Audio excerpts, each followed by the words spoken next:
Assalamualaikum warahmatullahi wabarakatuh. Selamat pagi untuk ibu dosen dan semua teman-teman. Puji syukur kita aturkan kepada Allah Subhanahu wa taala serta sholawat serta salam tak lupa kita junjungan kepada Nabi Muhammad Shallallahu alaihi wasallam. Sebelumnya, perkenalkan saya Wangi Sulaya Alamanda, NIM 2419117 dari kelompok 4 sebagai moderator pada hari ini yang akan memoderasi presentasi kelompok 4. Dan saya akan memperkenalkan para pemateri kita pada hari ini. Pemateri pertama yaitu Saudari Umi Suciati, NIM 2419003, dan pemateri kedua Saudari Isnaini Setiangnirum, NIM 2419038. Kelompok 4 ini akan mempresentasikan makalah dengan judul Stimulasi Pertumbuhan dan Perkembangan Anak Bermain dan Alat Permainan Anak. Perlu kita ketahui, anak adalah makhluk yang aktif dan dinamis. Kebutuhan jasmani dan rohaninya sebagian besar dipenuhi oleh kegiatan bermain. Para ahli pendidikan menganggap bahwa bermain sebagai kegiatan yang mempunyai nilai praktis sebagai media untuk meningkatkan keterampilan dan kemampuan anak. Lewat kegiatan bermain, anak-anak akan belajar tentang tenggang rasa, mengetahui aturan, dan pengembangan kemampuan kognitif anak. Lalu apa yang dimaksud dengan bermain untuk anak usia dini, manfaat permainan untuk anak, jenis-jenis permainan untuk anak, dan permainan sebagai terapi dan stimulasi tumbuh kembang anak. Untuk mengetahui lebih lanjut lagi, mari kita simak penjelasan pertama dari Saudari Umi Suciati dan penjelasan kedua dari Saudari Isnaini Setiangnirum. Kepada Saudari Umi Suciati dipersilahkan.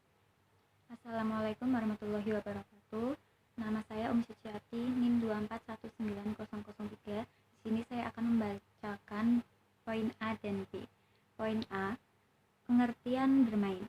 Menurut pendapat Sudono, bermain adalah pekerjaan masa kanak-kanak dan cermin pertumbuhan anak, dan bermain merupakan kegiatan yang memberikan kepuasan bagi anak itu sendiri.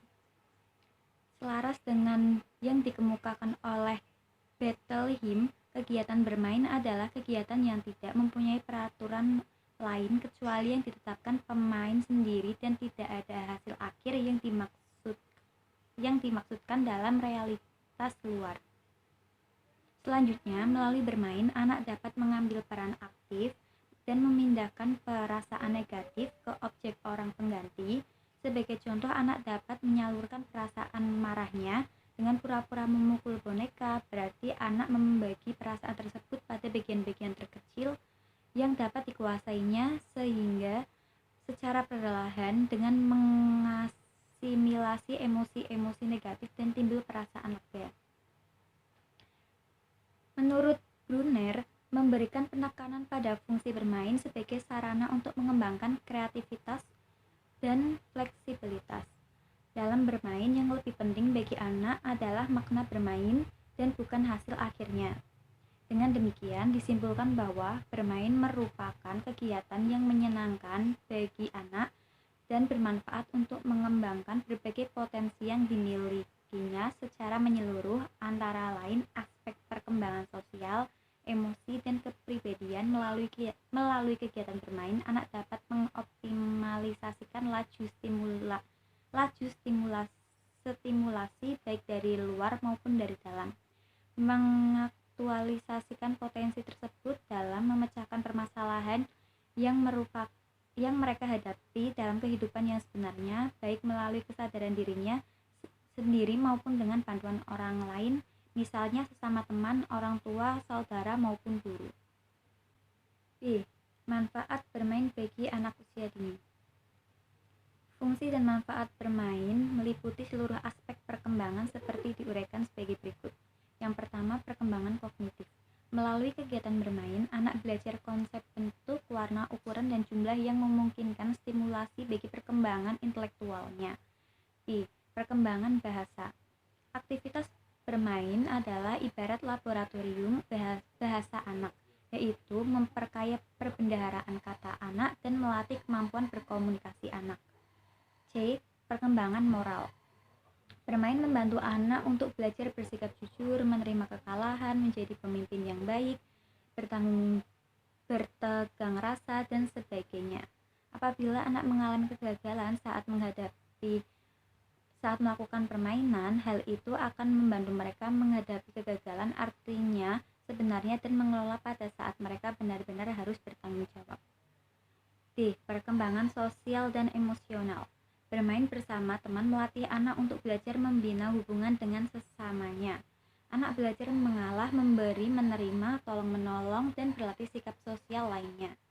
C. Perkembangan fisik. Bermain memungkinkan anak untuk menggerakkan dan melatih seluruh otot tubuhnya sehingga anak memiliki kecepatan motorik dan kepekaan penginderaan. F. Perkembangan kreativitas.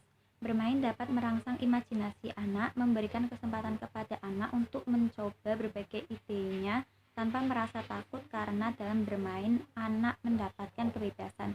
Melalui coba-coba dalam bermain, anak-anak akan menemukan bahwa merancang sesuatu yang baru dan berbeda dapat menimbulkan kepuasan. Selanjutnya, mereka dapat mengalihkan minat kreativitasnya ke situasi di luar dunia bermain.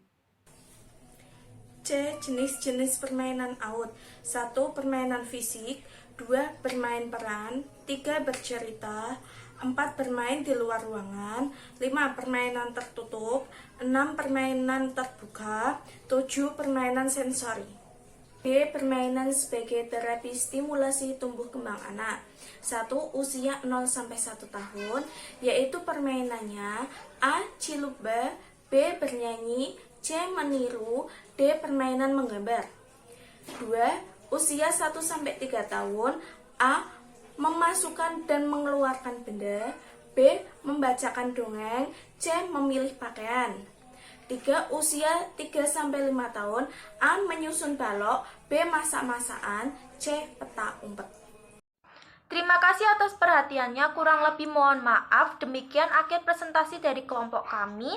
Semoga bermanfaat bagi kita semua. Wassalamualaikum warahmatullahi wabarakatuh.